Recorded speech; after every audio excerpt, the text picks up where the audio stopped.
Diamo la parola all'onorevole Nunzio Cappadonia, capogruppo del gruppo parlamentare Alleati per la Sicilia. Grazie. Un saluto, buon pomeriggio. Colgo l'occasione per salutare tutti i deputati presenti, gli onorevoli colleghi, i deputati nazionali, gli amici tutti e il Presidente della Regione Lombardo, tutti i simpatizzanti e dirigenti del Movimento per l'Autonomia. Oggi siamo riuniti in assemblea, dobbiamo pur dirlo, per tracciare un nuovo percorso che ci vede alleati nell'azione del Governo.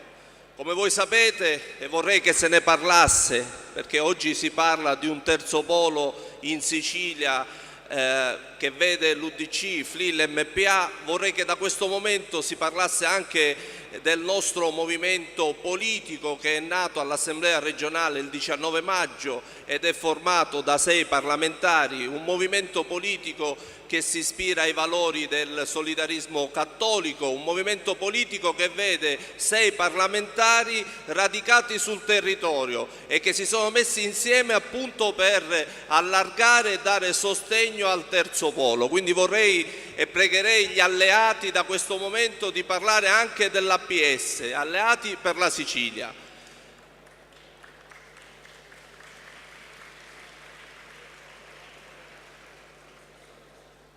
Alleati quindi per la Sicilia si pone a pieno titolo e si colloca nell'area del terzo polo per dare forza a questo governo. Noi vogliamo puntare l'attenzione su alcuni temi importanti che riteniamo ormai emergenti per il nostro territorio.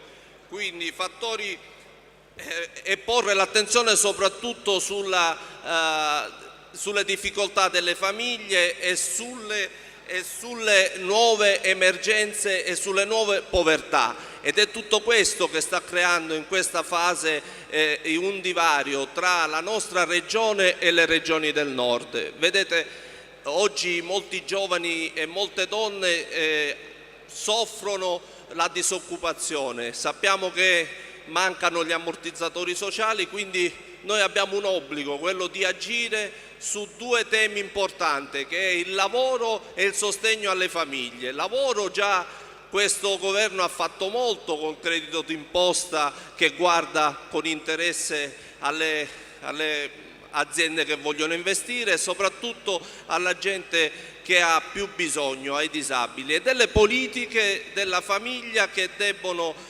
guardare alla fascia dei più deboli, quindi introdurre, come stanno facendo in molte città di questo nostro territorio, il quoziente familiare, il sostegno a quelle famiglie numerose, a quelle famiglie che hanno i disabili a casa.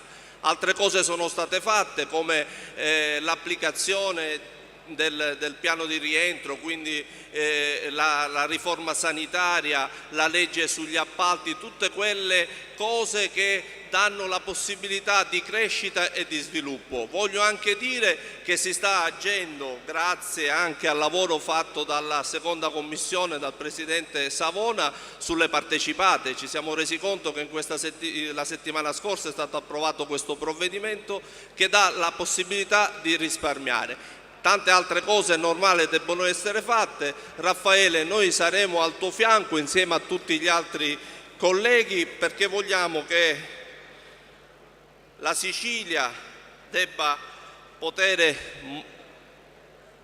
portare avanti quelle riforme di settore e quelle riforme che possono modernizzare la nostra terra. Saremo al tuo fianco, ti sosterremo e saremo pronti insieme a te a questo nuovo governo che deve guidare la Regione Sicilia. Grazie.